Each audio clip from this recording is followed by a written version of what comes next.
And my dad at that time was actually on strike. And if you've ever, if your parents have ever been on strike, money is insanely tight. I mean, you're right on you're in the line for food stamps. But my mom and dad bought me this about 1975 or 1976. I can't exactly remember. This is a 1966 Fender Coronado, and it is in really bad condition.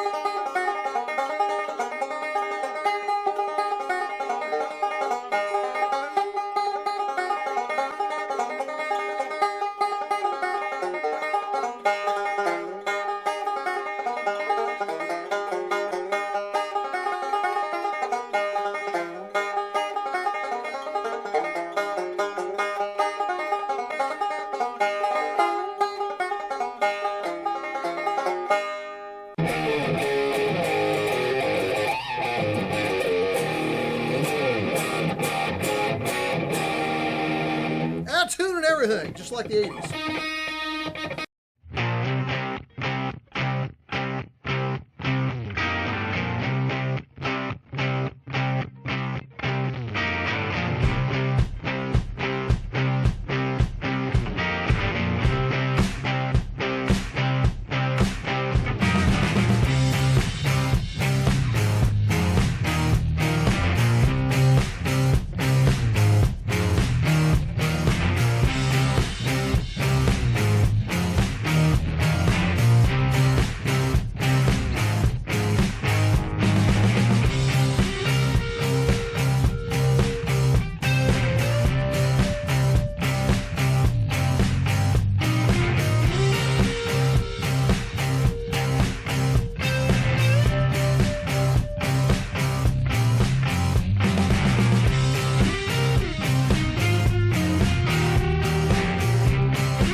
So how did I get started, and who are my influences? The how I got started question is actually kind of hard to answer, and it's because I've been playing, one thing I've been playing for so long I don't remember that far back, but also I got started pretty young, and a lot of it's really due to my mom. I mean, my mom was a piano player, and there was always music in the house, and she was a huge music fan. She was listening to Elvis and Jerry Lee Lewis and the Big Bopper and Buddy Holly, and then a lot of the country stuff too. So there was always lots of music in my house. And when I was 3 years old for my third birthday, I got a guitar-shaped birthday cake, and one of those little plastic kind of Sears junky guitars with the plastic strings on it, the kind can't even really play a song on it. And I'm pretty sure I kind of beat around on that, pretended like I was playing, but that was really kind of my first influence to that. And besides that, my parents were always taking us to shows. I was a little kid going to see Johnny Cash, in his prime almost. I'm a little kid going to see Johnny Cash and Jerry Lee Lewis and a lot of the big stars from back then. I got taken to a Roy Clark concert. I was just real little, and Roy was my hero because back then, it's not like today. You can go on today to the YouTube and you can see any band anywhere. But back then, what'd you have? You had Lawrence Welk. Yeah, my parents and grandparents listened to Lawrence Welk. You had the Midnight Special with Wolfman Jack, so you might get to see a band on the if you got to stay up late. And you had Hee Haw. So man, I grew up listening. Roy Clark and Buck Owens, picking and grinning. So Roy Clark was my hero. I mean, he was my massive hero. And they took me to a concert in Quincy, Illinois, at the Quincy Junior High School Auditorium. And we probably sat in like the 7th or 8th row, and I'm just this little kid, and I am just blown away. And it was my first album that I went out and bought, and it was Roy Clark Live, 1973 on Dot Records. And it was literally the concert, that I saw that night. So it was really Roy Clark was probably the guy that really kind of hit it off for me. Was into wanting to play music, and it was really, I wanted to be a guitar player first, but when I saw Roy Clark, he played banjo. So he's up there playing.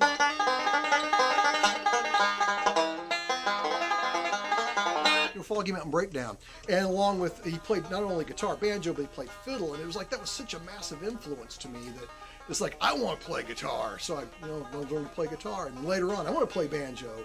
And then I want to play fiddle. And I really suck at fiddle. So I never really picked that up. But I mean, it really comes down to, Roy Clark was probably the biggest influence. And the fact that my mom was just massively, supportive. Excellent. So my first bands, and where did I go from there? Again, I was pretty young, and when I first started playing, this is before we even had driver's license, and I was probably barely in high school. So my best friend back in high school, Hank Lashner, how you doing out there, Hank? He was into singing, and we both really were into music at that time, and played a little guitar together, and we kind of did a little duo stuff. Also, one of my buddies from high school by the name of Matt Volk, hey Matt, was a drummer, and between the 2 and 3 of us, we would kind of get together and play. You almost can't really call us a band. We call ourselves Under Construction because we were always under construction. Always. It's like the next version of the Under Construction band. And I mean, at that point, we didn't have a bass player. So I had my guitar that I showed in the earlier segment, and I had a guitar amp that had 2 channels. So we'd plug a microphone into one channel, I'd play guitar out of the other channel, and Matt would play drums. And we would play like little dances, like 4-H dances, and just little things like that. With no bass player, just guitar, and sometimes I'd try to play bass on the guitar at the same time. And that band, it is kind of interesting, the question, because sometimes there's no defined moment where one band starts and another one begins. I'm in one band, and this band kind of morphs into a band, which morphs into another band, and then people kind of come and go, and band names change. So I know a lot of musicians out there are going to say, I get that totally. But while we were kind of playing around in that, I really wasn't into banjo or bluegrass. So my mom had bought a banjo for me, kind of the whole Roy Clark thing, and it kind of I played a little bit, it kind of sat in the closet. And my buddy Hank and I went to a bluegrass festival. I think it was the Adams County Fairgrounds. And our ag teacher at that time was playing guitar in the band. And he was like, you guys are into music, you could come to the bluegrass festival. And like I said, I don't think I could drive. My buddy Hank could. So we drove over to the festival. So we watched their band, and their banjo player just blew me away. A man by the name of David Rigsby. And just smoking banjo player from Mendon, Illinois. And I later learned that David gave lessons. So my buddy Hank would drive me, and we would both take banjo lessons from him. And that kind of morphed it into kind of like a bluegrass band. So I discovered, that was my really kind of first introduction into bluegrass, which then we kind of formed a band. So it was me, my buddy Hank Lashner, and a girl by the name of Lisa Summey over in Beardstown played the Doghouse bass. And we formed this bluegrass band called Just for Fun, because that's kind of what we did it for. We weren't all that serious, but then we ended up playing shows like all over the place. Got to do some really, really cool things. Like we got to go play the State of Illinois talent contest. You kind of do these talent contests. It's kind of like, becoming the state fair queen or whatever it is, Miss Illinois. You kind of do the regional contest, you go to the next level, and you finally get to the state. So we did that. We kind of went to all these levels, and we won at the county level and went to the State of Illinois competitions and won the Illinois State Talent Contest. And this was like 1980. I'm like 16 or 17 or something like that, playing banjo. It was pretty cool. And out of that, we got to do my first opening gig for like a real country star, and that was Rex Allen Jr. And some people out there may not remember who Rex Allen Jr. is, but they've probably heard him because now he makes his living doing a lot of voiceovers. He was the man who was if you ever saw the movie Me, Myself, and Irene, he's the guy narrating in the background. But at that time, he had a show on TV called Nashville on the Road, I think it was, and he was the host of it. So, I mean, it was like a big deal. This was like a national TV star. And in that band, Just for Fun, we had all these custom clothes made, and your fringe hanging off. We had these big Stetsons, and Rex Allen Jr. let us change on his bus, which is like, cool, guy's got a Prevost bus, and I'm like 16 years old. This guy's like, hey, change on my bus. And so we went in and changed and came out of the bus, and this is a true story, absolute word for word true. Rex Allen looks right at us and he says, you look about as ridiculous as I do. but it was kind of cool because that was our first, I'm on a big stage. Well, it was a big stage to me at the time, playing a county fair, opening up for Rex Allen, and it was all bluegrass.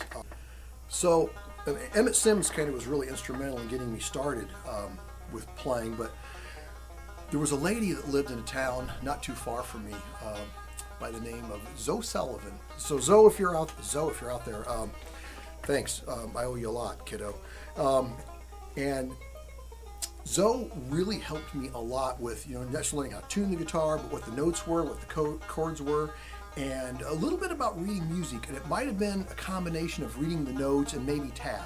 I can't hardly remember because this is a long time ago. This is, 45 years ago maybe. But at that time I had my acoustic guitar and I really wanted an electric guitar. And Zoe had a cool electric guitar, and my Emmett Sims had a cool electric guitar, and I loved Roy Clark. And Roy Clark had a hollow body guitar. So this was like 1975 or so. And my dad at that time was actually on strike. And if you've ever, if your parents have ever been on strike, money is insanely tight. I mean, you're right on you're in the line for food stamps. But my mom and dad bought me this about 1975 or 1976. I can't exactly remember. This is a 1966 Fender Coronado, and it is in really bad condition. So my buddy Josh Thompson out there from Josh's Guitar Shop, you may get this to get worked on. But this was the first electric guitar that I ever got.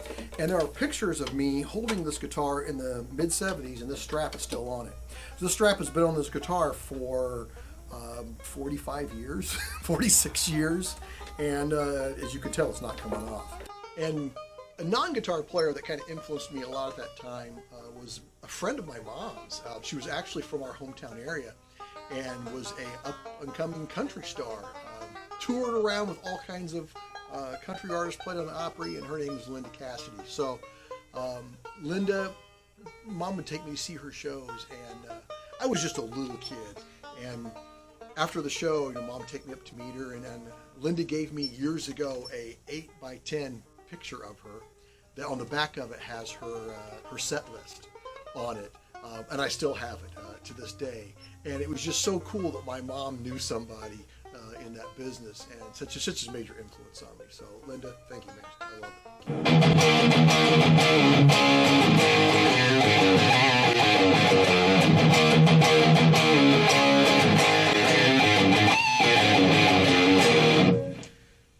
it. There you go. See if all of you remember that song. So I took a couple years off, and I was visiting some friends in Mount Sterling, Illinois, and they were rehearsing in this broken down old laundromat, which, it's one of those, it's freezing cold in the winter and crazy hot in the summer. And they had a little band by the name of Alias. And it was pretty cool. And they were looking for a guitar player at that time. And hey, I was between bands. So we started jamming out together. And that band is what eventually became Silent Tiger, which is why I'm playing this guitar here, which is probably when people think of me and Silent Tiger, that's probably this guitar is what they're thinking about. So again, that band got started as one called Alias, and then kind of evolved into a band called Silent Tiger. And the first version of Silent Tiger was Jim Jennings was on drums. Now, some of you might know Jim Jennings from the drummer from Mad Hoss Jackson today. And we had Bobby Lee Evans on bass, Bobby Rocks. Chuck Briarton playing guitar. I played guitar, and Rob Bell from a band out of Springfield that was called Rock School. Great band out of Springfield. And so Rob was the first singer under the name Silent Tiger. And we were playing at what would have been all the, shut off my hiss here, all the all the Rat, the Motley Crue, the stuff that's kind of popular at that time. And a lot of bars, a lot of festivals, a lot of roller skating rinks and that kind of stuff. And Silent Tiger is one of those bands that it's like a lot of bands where it's got such a history of a decade or more, and so many people came and went. And sometimes people think that Silent Tiger, they know it as this band, or Silent Tiger, they know it as that band. And some of the bands are almost so different that it's almost like a disservice to call them all Silent Tiger. But that's what we did. And the next lineup of that band would have been with Rick Henderson, the legend himself. So Rick was singing for a band before that called Intruder out of Canton, And so with Rick, that kind of introduced the Guns N' Roses kind of aspect of the band. We started doing a lot of the Guns N' Roses and more of the 80s hair metal stuff that was going big at the time.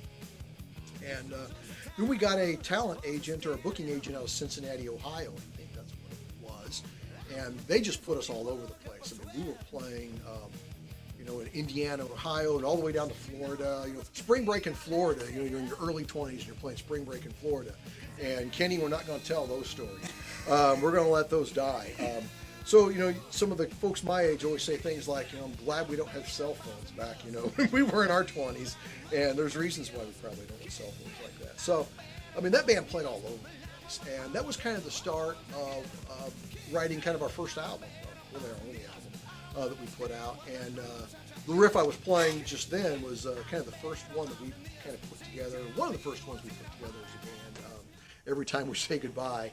And can't really remember the history of all that, but I think Bob had some lyrics and I had a riff, and I think we kind of wrote that entire song literally at sound check at a dance that we did, and that was the first thing that we thought maybe we should just record a record. So we went into Wooden Nickel Studio, for those that remember that, and we laid Every Time We Say Goodbye down, and that cassette, it was recorded over what seemed like several years because there's multiple people play on it as we go. So I think there was a dozen people I think ended up playing on that record, and it probably changes from beginning to end because it took so long to do it. So it was about this time, probably like '89 or so, I'd moved to Pekin, Illinois, and was teaching at Florey's Music, and there was a fantastic guitar player who was teaching there by the name of Tony Baxter. So Tony ended up playing with us, and for a couple of years. So that was really like the time that I started playing keyboards, which was, I really loved playing keys. And so we had Tony on guitar, me on guitar, Chuck on guitar, and me playing keys sometimes. I think Tony was with us for a year or so, and after Tony had left, Tony left, Jim and Chuck had left, we got Graham Brown, who was playing with us. Graham Brown and Joe Vital playing drums. And again, the music kind of changes a little bit as we go from a kind of version of the band to version of the band. And we started picking up probably a lot more 70s kind of stuff, rock tunes at that time, along with a lot of the hair metal stuff. And then Joe had left, and we picked up Matt from Mudvayne. So a lot of people know Matt. So it's kind of, Matt from Mudvayne played the Silent Tiger for a while. And that was a lot of fun because Matt played like Matt even back then. It was fantastic drummer, just incredible. And we had a lot of fun jams, at sound checks at that time, playing with Matt.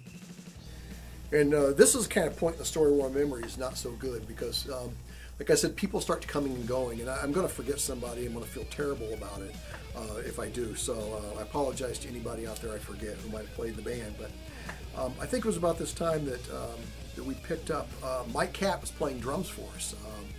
And some of you might know Mike Catt playing bass, but Mike Catt's a great drummer, great singer too. And we picked up the guitar legend of Central Illinois, Dan Gruder, played guitar for us. And besides Chuck, as far as guitar players I played with, I probably learned more from Dan. Dan and Chuck are probably the two guys I learned more from was playing. And Dan was, where I was kind of really at that time in the notes, is how many notes could I play from the first string or the sixth string first fret to the last fret on the guitar, and how quickly can I do it, And although Dan can play fast and tap and whatnot, Dan was about the right notes at the right time with the right tone.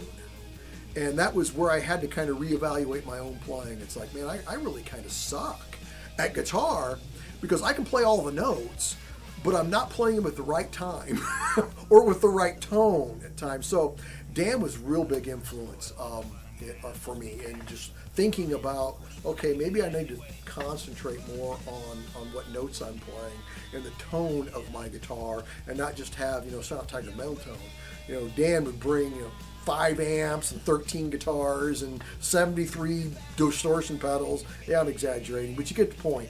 But it was all about getting that tone and the right notes. And Dan would sit there and tell me about how he practiced bends and, just to make sure I got the right pitch and the right vibrato, and so it was like I need to slow down, so Dan was like could play like things like the Jimi Hendrix stuff really well. The Roadhouse Blues was a song we played, so I mean I would work forever trying to copy Dan playing things like Roadhouse Blues. So I mean Dan was a huge big influence on us. The next lineup in the Silent Tiger saga is it was kind of I've enjoyed all of them, but this one was fun for its own reasons. And Brian Selby played drums, the late Brian Selby. And Brian had been playing with the Pink Flamingos for a while. And if anybody that knows Brian, in those years I knew him was like if you looked up fun in the dictionary, there's like a picture of Brian. I mean, the dude just had fun all the time. And he brought that joy. It's like unbridled joy to playing the drums. The guy would like bring, a brake drum and just hardware to the gig. He would sing, his big song to sing was I Want to Be Your Dog. I think it was, maybe that was it. I don't know. But by the time the song was over, Brian had the whole crowd howling like dogs, and he'd be rolling on the floor. And that was really some of the most fun I had playing. We went to a 4-piece at that time, so I was the only guitar player. And we just went off the charts. It was like, well, we used to play all this metal stuff, and now we were just playing anything. It was like any song we could think of, especially with Brian playing drums. You could just play any stupid song, and he made it so much fun. The crowd just loved it. So it was kind of like one of the most fun times I ever had playing was with Brian. So, Brian, I missed you, buddy. Wish we could do it again. Maybe on the other side, we'll pick again, buddy. Also forgot to mention about Brian. Brian actually played on the Desperate Living album. Played a couple of tracks on there. So he's got credits on there. And then about the end of when Brian was still with us, Chuck had come back. He was living in Springfield, and it was between bands, and he came back and joined up with us. So we were back to a 5-piece for a while on that. And again, this is kind of where my memory starts to get real foggy because I don't remember. We had several people that kind of come and went. You know how you are in a band, you're trying out people, some things work, some things don't. But somewhere in this mix we found ourselves in need of a drummer and stumbled upon the great Pat Vogler. Pat had come out and seen us, and I think we were playing like the Statesboro Blues Club, maybe in Peoria. I don't know, we were playing some tiny bar, and the crowd was horrible, and we sucked, and and I don't know why, Pat, I don't know why you joined the band, but maybe you were that desperate to play with somebody. So Pat, we were grateful. Pat, what a great drummer. Pat's just one of those guys that here's how the song goes, and when he shows up for practice, he plays it like the song goes, and you get kind of used to that. You get spoiled when you play with somebody like Pat, because he plays it just like the record. And I think Pat finished out all the tracks on the Desperate Living album that we did, and played with us. We started playing quite a bit out at the Ivanhoe. For those who remember the Ivanhoe at the Pekin Mall, I think for a while we were playing like every Wednesday night or something like that. So it was kind of like those crazy things. We played there a couple weekends in a row. You play Wednesday, tear down, set up Friday and Saturday, tear down, play Wednesday, tear down, set up Friday, Saturday, tear down, play Wednesday. It was just crazy. This is back in the days where you could play 6 nights a week. And it was, today people think of you play one night here, one night there, and that's a big weekend.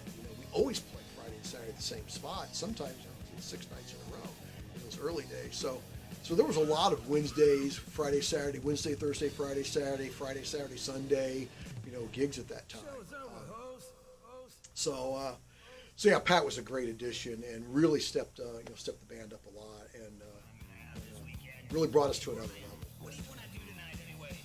So again, it's hard to sometimes remember all the details after so many years, but I think the next iteration of the band, we were looking for a singer at that time, and I don't know if it was Ryan Rose or if it was Mike Lane that called me, but they gave me a call and said, "Hey, you guys looking for a singer?" I said, "Yeah." I said, "Well, this kid sang with Jinx last night. Some of you guys remember the great band Jinx from this area, Mike Lane, Gary Wolford, Eric Garber, and John Messiah. I mean, just fantastic band, and loved watching those guys." They so it said that, well, this guy sang with them last night and sang Modern Day Cowboy and just knocked it out of the park. Now, Modern Day Cowboy, like Tesla? Like, yeah, like really, knocked it out of the park. So yeah, I'll give you his number if you want to call him. So I call him up and we talked a little bit and said, "Hey, you want to want to audition? He's like, yeah, I'll come down. So we had him come over, and in walks this scrawny kid weighing about 10 pounds shy of nothing, by the name of Tommy Edwards, and the legend himself. And Tommy's going to kind of weave in and out of a few stories as I go from band to band, because Tommy and I have been together since like '92 now, playing off and on. And Tommy comes in, and so I asked him, says, hey, I heard you sing Modern Day Cowboy. Yeah, I was like, well, let's give it a shot. We kind of know it. We played it before, so we went through it, and the kid just blew it out of the park. Just nailed it. And I don't even think I gave him a chance to say no, maybe. But I'm pretty sure we didn't even have a band vote on it. Like some of those, you can have somebody come in and you audition, they kind of go away, you talk about it, and you kind of make some decisions, come back or whatnot. But I think Tommy, I looked at him and I said, you want the gig? I mean, you got the gig if you want it, like that scene off of Rockstar. And you want the gig, it's yours. And we were grateful because he accepted. Did our first show with Tommy at, I think at Canton. I can't remember the main, I think the bar might have been called the Suburban. Just the kid was just nervous. I mean, just crazy nervous. And we'd never played together, so I didn't know what to expect from him. We just kind of rehearsed quite a bit. We had the showdown, and so we come out, big crowd, and we hit the first number, and a rock star emerged on the stage. It was just, I mean, everybody in the crowd, and I mean, even us, we were looking, going, who is this guy? I mean, he comes into practice, a little scrawny kid, quiet, polite, as you couldn't imagine anybody more polite than Tommy was. And he got on stage, and it was a rock star moment. And it was like Tommy was born. And we've been together ever since. Great time. Played all over the place. Again, that's back when we were playing 3, 4 nights, 6 nights a week. There's a lot of times we had that. And funny Tommy story. And John, Messiah, tell your dad I'm sorry about this. He can still bill me if he wants to. We're playing a gig over in Springfield. This is like one of those 3 or 4 nighters. I'm going to school at the time, in grad school, and so I'm not sleeping. And this is one of those like Thursday, Friday, Saturday, Sunday. I can't remember. And our old truck was broke down. So we rented a truck from John's dad. John, this is where you're going to tell your dad, I'm sorry. And I think we're in line, and when we're renting the truck, I think they said, hey, do you want to buy the insurance? And most of the time you go, no. How much is it? Like $13 or something. I'm like, maybe. Let's go ahead and buy the insurance. So we get through playing on that last night, and I haven't slept, it seems like, in like 3 days, because I'm working, I'm going to school, I'm playing every single night, I'm getting home from the gig, I'm going to school, I'm going to class, I'm coming home, I'm working, I'm going to the gig, I'm coming home, I'm going to class, and I haven't slept. And Tommy couldn't stay awake at all. That kid got narcolepsy or something. He could not stay awake at all. So Tommy and I get in the truck, and we're driving home, and the only thing I heard was bang, bang, bang, bang, bang, of Tommy and I driving through barricades and the truck, and we get out, and John, I'm sorry, man, we tore the front end out of your dad's rail truck, but it was still drivable, and nothing quite wakes you up like about 6 barricades that you drive through in the middle of the night. So I bought the insurance, so I was good. So yeah, I had to phone John's dad, tell him, I tore the grill out of your truck last night. So, hey, we had the insurance, so that was all good. Good Tommy story there. Tommy was with us for quite a while, and then kind of like, there's lots of reasons why people leave. I think Tommy got another job, and then John was playing with us there for a while. John Messiah from Jinx playing bass for us, and Jinx had kind of come to an end, and Mike Lane didn't have anything going on, so we talked to Mike, and then Mike would have been kind of the last official lineup, I think, of that band, and this would have been kind of the real late 90s before that band came to an end. And that was a great lineup because that band could play anything, because Mike on guitar, Mike's crazy talented, play drums, play guitar, play bass, play anything, keys. Chuck Barton on guitar, and he could play anything too, and I was playing keys too, so that was a great lineup because that band could play lots of things that I don't think the crowd really enjoyed as much as we did. We'd be playing Genesis and whatnot in that band. And again, that band lasted until about the 90s, and kind of like the gas kind of wore out and kind of ran out of it because '91 with Nirvana and the Nevermind, and then the whole grunge thing came, and we kind of rode the end of that hair metal thing out. Almost until there wasn't anything left of it. And probably one of our last shows we did, I think might have been at In Cahoots. And we decided to do a full-blown 80s. I'm talking, my wife's a hairstylist. She did my hair. It was out to, here, it seemed like. Makeup, spandex. And and nobody knew we were going to do this. So we hit the stage, full-blown, 1980s rat. And it was fun for like a song. And then it became ridiculous at that point. And then we had to back then in playing In Cahoots, that was like 6-hour show. So, I played like 2 songs and then I think I leaned over to Mike and was like, do you feel stupid as I do right now? And I think Mike said dumber at that point. And that was kind of like I think we're done. This time out. The 80s is over. We've taken this all the way to about as far as we can go, and we're all feeling kind of stupid on stage. So, at that point, we kind of hung it up. But it was a good run because that band lasted well over 10 years. It was a good run, and a lot of people remember, different versions of it. It was a lot of fun.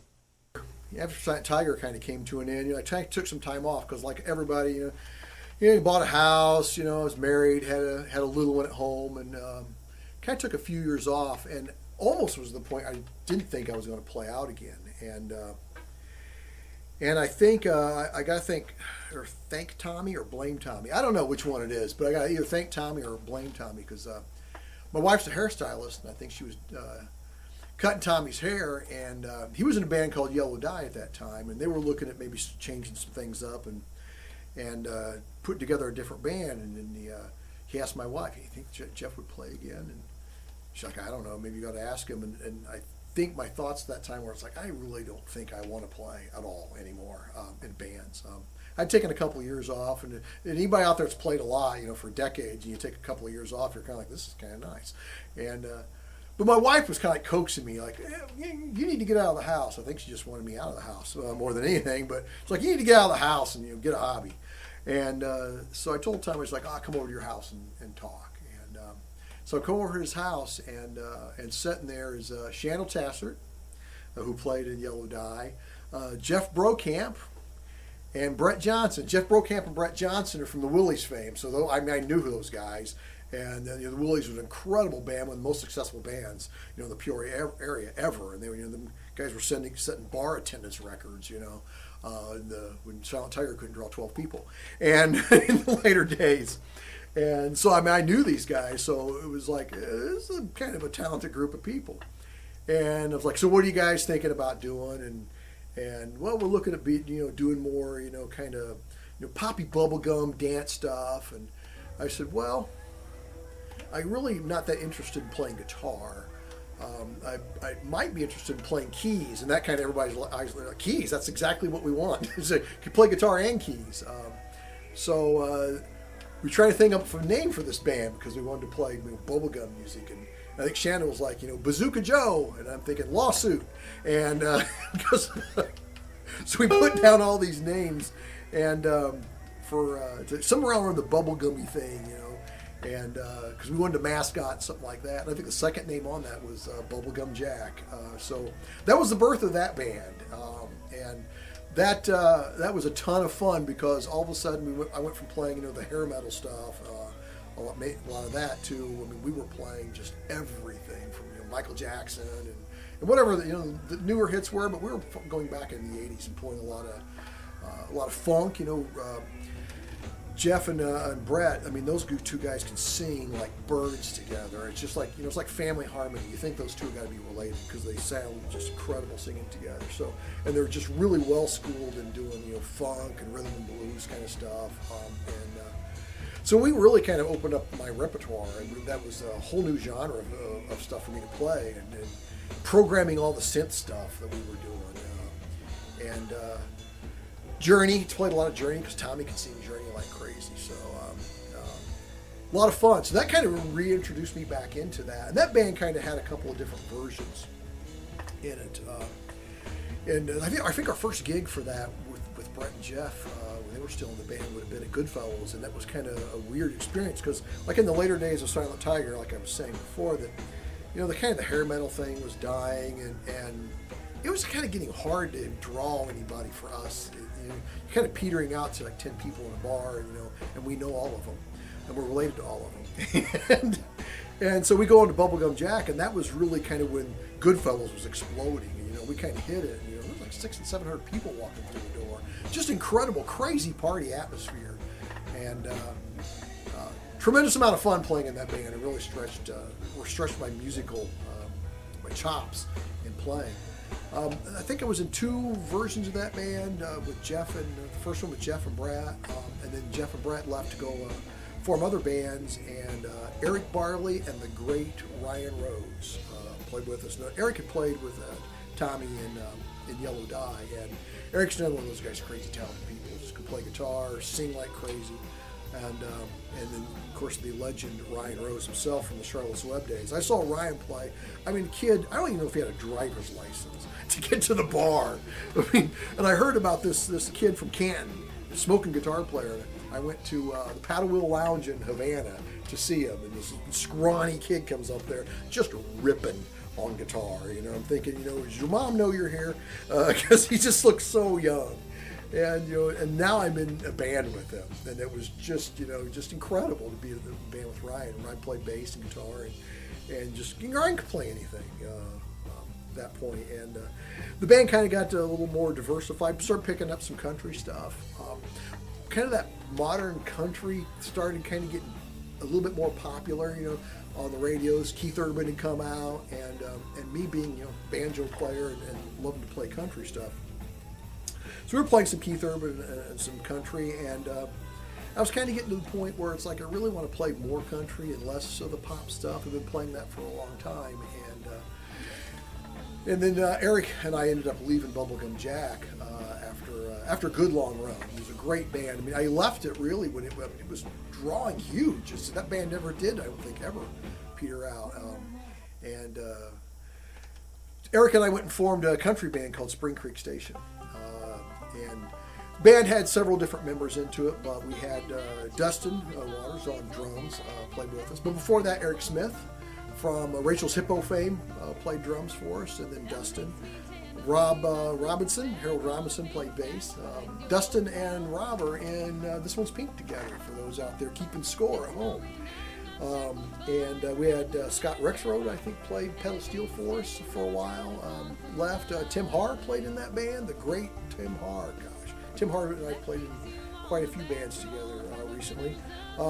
Melanie Finley sang with us. Courtney Moore sang with us, and Allison Lohman sang with us. So yeah, that was our working our way kind of back into country, and that band kind of became one of those where we played festivals. So I used to joke around that somebody would call us to play. It was never really a bar band, but they call to hire us, and I say, well, the band is kind of like this. If you have a hometown festival every year named after a fruit or a vegetable, and you have a square in your town, and on one side of that square, you sell pork chop sandwiches, and on the other side of it, you have a Ferris wheel, and you have a bandstand somewhere in the middle, and people sit around and drink lemonade, and sit in lawn chairs. We're your band, and I literally would sell it like that. So as I was still playing in Spring Creek Station, got a call from former bandmates in Bubblegum Jack, Brett Johnson and Jeff Brokamp were in a band called Captain Quirk. And Jeff called me and said, "Hey, are you interested in playing?" And it was kind of like when I joined Bubblegum Jack. My first thought is, no, I'm not interested in playing. And said, "Well, come and talk. We'll have some pizza." And got to chatting with them, and thought this would be a lot of fun. And it has been an insane ride. That band, Captain Quirk. So we got Jeff Brokamp and Brett Johnson, Jeff playing guitar and Brett on bass, and those guys sing like birds. And the incredibly talented Kevin Smith playing guitar and singing. And those three guys together, the vocals are just outstanding in that band. And Steve Carell on drums out of Springfield. Incredible drummer. And it's really been an honor to be in this band. There's a lot of times we're playing, and I almost forget to play because I listen to those guys, and I think all the time, are they going to fire me? Because the band is just so insanely talented. Extremely fortunate band to be in, and play a lot of bars, a few festivals, and it's kind of maybe the most variety I've played in a long, long time. I think even more variety than Bubblegum Jack is. We still do a little bit of country songs. We play a lot of Eagles. We play a lot of funk. We play a lot of 70s things. I think Brett always says, Captain Cork is, is more like your iPod on shuffle than your iPod on shuffle. If your iPod had just all kinds of crazy songs on it, that's what Captain Cork plays. So I'm still playing in Captain Cork and Spring Creek Station. We have some festival gigs, but I do a lot of sideman work. We're setting in on other bands, and some of those include the Matt Miller Band. So Matt, I'll talk a little bit about my recording stuff later on, but Matt, I played on his record, and that led to playing in his band. So we've done a lot of great big opening shows with the Matt Miller Band. Probably the biggest show I've ever played, maybe in my life, was we opened for Trace Atkins in Peoria. There's like 6,000 or 7,000 people there, and that was a tremendous amount of fun. Keeping in the country genre, I also set in quite often with Eric Thompson and the Stone Cold Cowboys. It's just it's an honor to play with those guys. Incredible, talented musicians. It's another band that Tim Harr is in, and Eric Barley. And Eric plays in the Matt Miller Band. So you're going to kind of find this common thread. I'm playing with the same musicians in multiple bands quite often. I also play in the Tommy Edwards' original band called Thomas. So we play mainly Tommy's record. So we do a lot of opening acts. Been up to Chicago. It's just a bunch of guys, me, Tommy, Eric Barley, John Messiah plays bass in that band. It's just a bunch of old friends playing some original material, and it's a lot of fun. We get to pretend like we're rock stars once in a while. Go play these bigger shows in Chicago, and they kind of treat you like a rock star, and you get to have your picture taken with people, and get to sign stuff, and it's ridiculous. We all know that, but it's a lot of fun. If you're going to have a hobby, it's a fun hobby to have. And then I almost forgot this one. I also play in Rod Teeney's band, so you all know Rod Teeney. Rod Teeney, the local legend himself, the man from the Shake.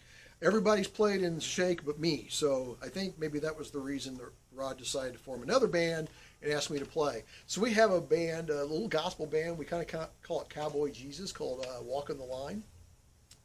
And we kind of play kind of country-esque type of gospel songs. And we do like one concert a month. That's another band that Eric Barley set in on with us, and Tim Harsh. You see this kind of common theme of same musicians playing in the same bands, and to that extent, it's one of those things where I've been extremely fortunate to be able to play with so many extremely talented people. I know a lot of extremely talented musicians have struggled to find the right lineup or get in the right band, because sometimes it's hard to figure out what the secret is, and I don't even know what it is, because you can have great musicians and things still don't work. But I've been really fortunate to kind of fall into some really, really successful bands and play with some incredibly talented people.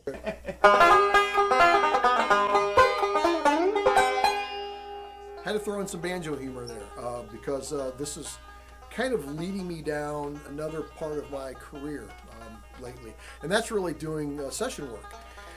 And I played on banjo on several local records that's got released here. I got to play on the Bogart Jones record, which is 14th and Willow, which is where we are right now, in studio Fort Willow and 14th Studios. And so I got to play on that record. I played on the Wolf and the Gypsies record. Got to play on a couple of cuts on that. Got to play on the Matt Miller record, another local one. That was kind of fun because I got hired to play one song, and that worked out so well. I played on, I think, 3 songs. I played banjo and keys. Another local band down in Springfield, Square of the Roots, I got to play on their record, which we're getting ready for the record release as soon as COVID leaves us alone long enough to have a record release party. Hopefully I get to pick with those guys.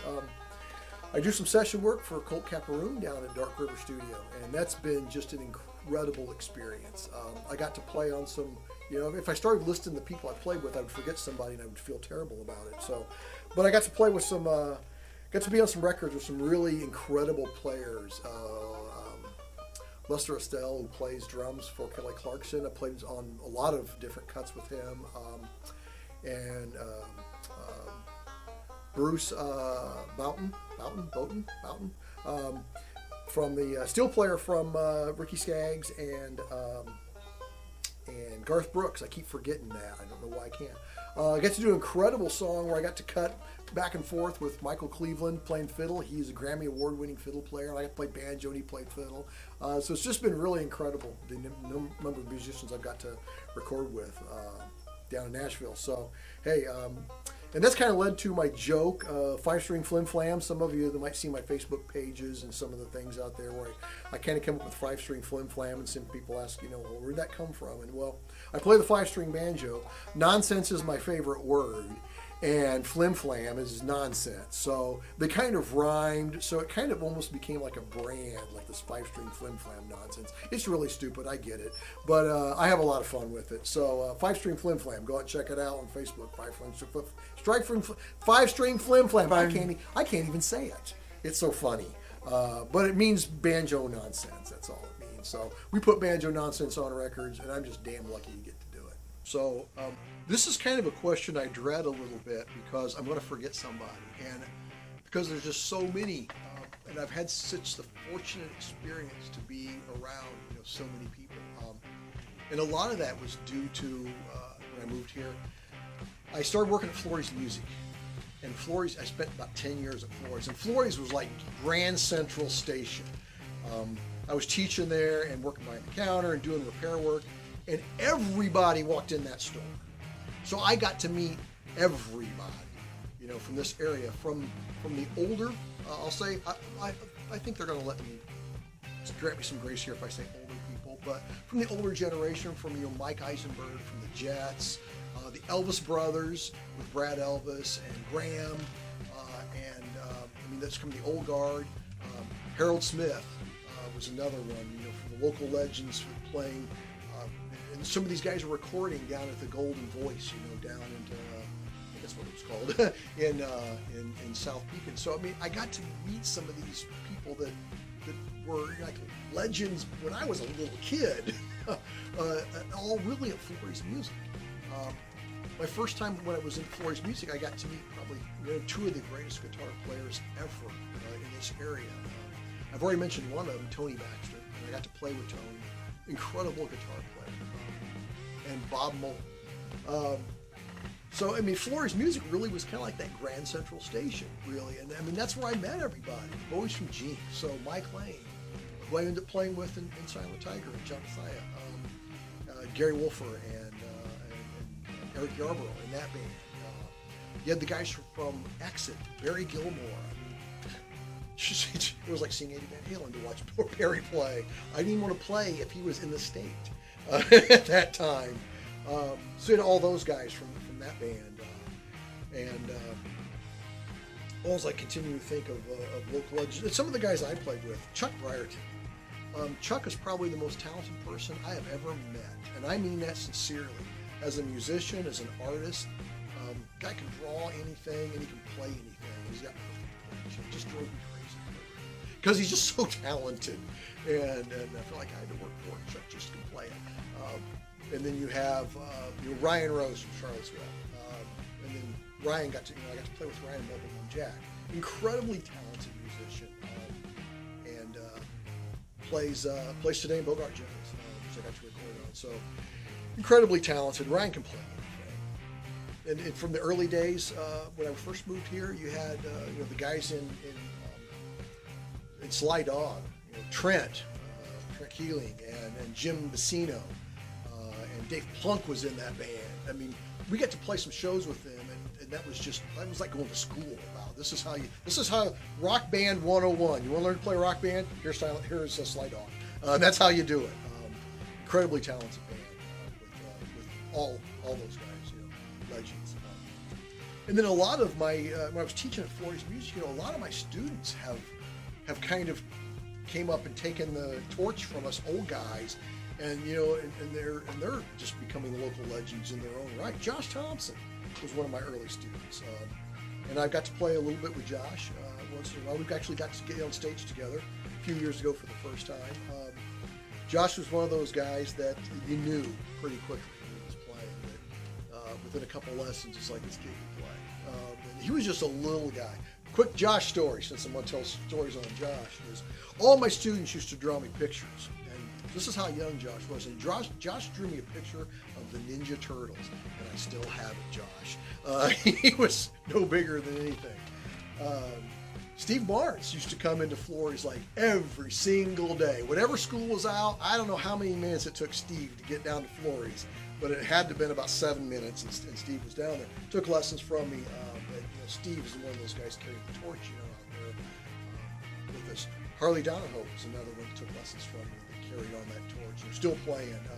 John Cowell's playing for the Decade of Decadence. So John was another one of those that came and took lessons from me, and you knew right away that as soon as I showed this kid a couple of things, I think I even told his dad, so this kid can play. He's going to be able to play the guitar.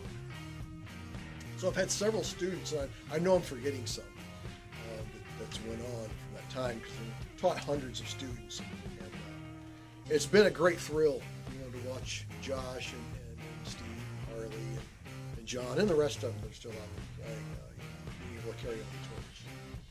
And I can't forget, in terms of like local legends, Jeff Brokamp and Brett Johnson. I mean, I've been playing with those guys now for, I don't know, since maybe the early 2000s.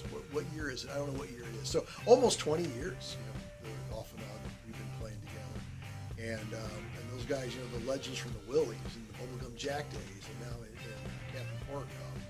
So yeah, I have to put those guys high up on the list, of legends in the area.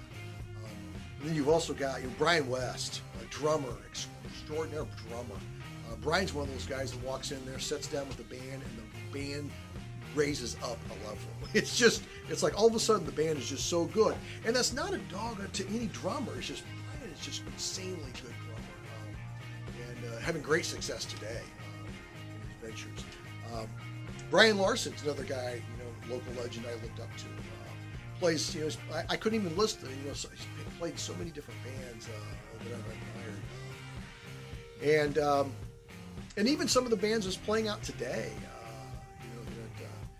Jerry Pugh and his wife Sherry, they've had several groups together, and Sherry's daughter, Joey and JL, they're kind of picking. I always think of those guys as picking up the torch and running with it, and becoming the next, kind of the next thing of what the local legends are going to be. So I look forward to seeing where those guys take this. And hey, if you guys are out there and you need a banjo player, somebody come in and set on a gig,